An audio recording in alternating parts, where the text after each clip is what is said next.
aptitude, and the next day is a brand new chapter, and it puts you ahead of the game. So now you know what you're missing. The other side of that is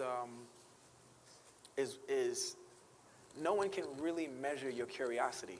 That's where you win, because your curiosity can be so huge and so expansive, whereas aptitude is measured. And if it's measured, then there are parameters. So it's being boxed in. But this test can never tell me what I can do or be in the world, because I didn't take my SATs. So, and I'm not proud of that. I just want you to know, because if I can do everything that I've done with what I have, you guys are the future deciders. You are going to change the world, because look what I can do with just a high school education and a diploma. That's the point.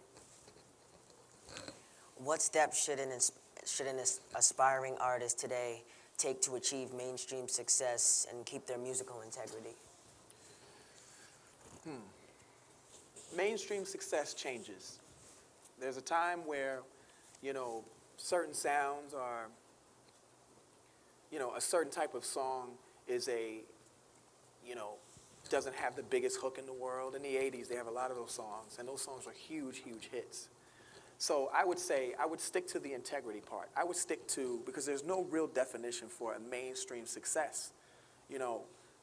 I got really bored over the last 5 years because I felt like everybody looked alike, everybody dressed alike. There was no individuality. I'm sorry. I mean, there was some, but that was not what was being shown across the networks and on the air. That's kind of like how me and you became friends. That's the truth. Because he was an original young man that said, hey, I don't want to be like everybody else. I want to do this and I want to do that, and I don't want to say too much P, but I'm going to approach you with something soon.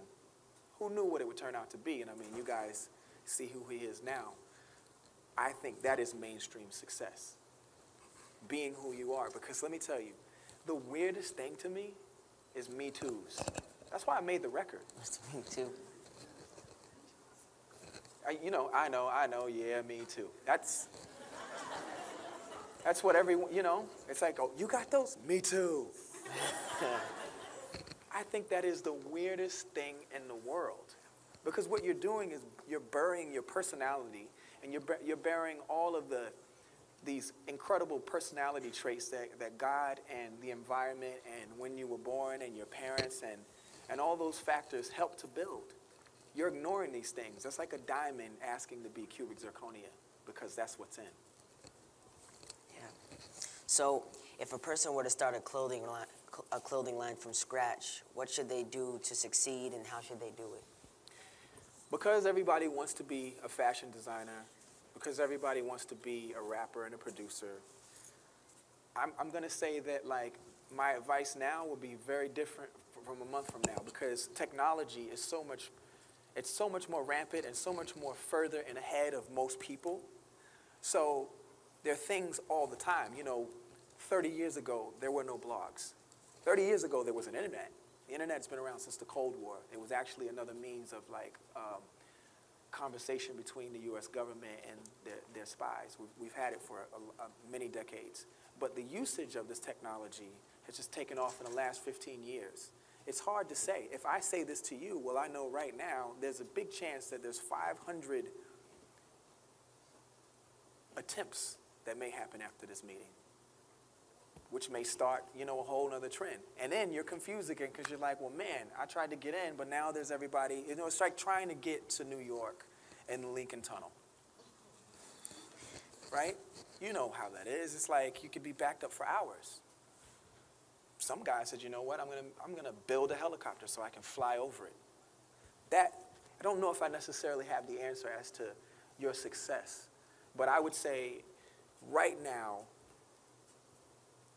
my thoughts say that you should probably organize a crew of guys and girls that think like you and start your own movement. What history has taught us is that a lot of genres were born from small groups of people who were just totally into what they were into. Punk music, goth in terms of getting dressed, you know, the apparel, the makeup, skateboarding. These are all ideas that came from one person who had a crew of people that would go out and represent this movement, and other people caught on. And then they were like, yeah, we're down with that, but we do it our way. You guys seen that with the whole sneaker craze. You know, we have our foot in that world. But there are other crews that are like, okay, that's cool. We're going to do it this way, though. And then before you know it, there's a new genre. Well, that's kind of like how fashion and music is. You have to sort of create your own thing, and then you got to have a bunch of soldiers willing to represent it, like what we did today. Like, we have 500 Army soldiers in here today that are representing this movement. And so people are going to look at you, and they're going to want to be like you. And then we're going to have rival crews, just like, you know, there's CNN, there's Fox, right? And, you know, they go back and forth all day long. And that's where it's going to start. You just sort of got to start your movement, people who believe in you, and let it take off from thereafter. Yeah. So what's your advice for young talent trying to network themselves? Everyone is here, but what should they do next? First of all, I define talent beyond just the arts. I think, you know, a scientist has an amazing talent because you're servicing humanity. That's what we do as artists. We service people. We give people something to think about. We help them retrospectively. We aspire to aspire. I won't say that I aspire or inspire anybody. I'll say that, but that's my inspiration, and that's my aspiration to aspire and inspire and encourage you guys. But you need to first figure what you really, really, really want to do. Do you want to do it because you're seeing someone on TV look like they're having a lot of fun? Because I could really honestly give you just my last week and how I've, out of, you know, a week's worth of hours, I'm sure there's some sick mathematicians in here, I probably only slept maybe 15. What's 15? Oh. I was like, that doesn't sound right.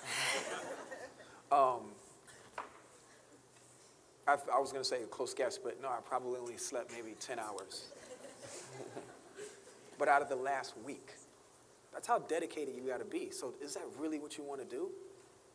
I would say, let's go backwards. Think about what you love to do. And think about what no one would ever, if you could just, your bills will be paid, but you could just do what you love to do all day long. That's probably where I would start. And then I would think about respective jobs that relate to that particular line of work. Again, everything from science to art. And from there, I would think about which of those jobs I wanted, and that would be my blueprint. Again, I seemingly stumbled into what it is that I did because I was curious about it, but now I realized it wasn't a mistake. I didn't fall into it. I was chasing a curiosity, and it sort of led me here. So as long as you love it, and you're curious about it, and it keeps you going, the job and the way to get on will show you how to get there. It's just that, unfortunately, music is just like gridlocked at the moment with a bunch of people who want to do it. And they always say they want to make a change, but they get on and they all sound like it's Freestyle Friday on BET. And like, I'm telling you, dog, like, and you can't really make records like that, you know? Again, that's why I like him, because at the end of the day, he was curious about it. You can tell in the way that he thinks and the way that he writes, the way he dresses, he's curious about it. He wants to know. And I think that's what Kidult is all about, feeding your curiosity, because you guys are the future deciders. So that's the last question, so we're going to go crowd. Yeah, let's see. All right, who's going to raise their hand quickest? Right here. How does your inspiration change from like music, art, to like furniture? Her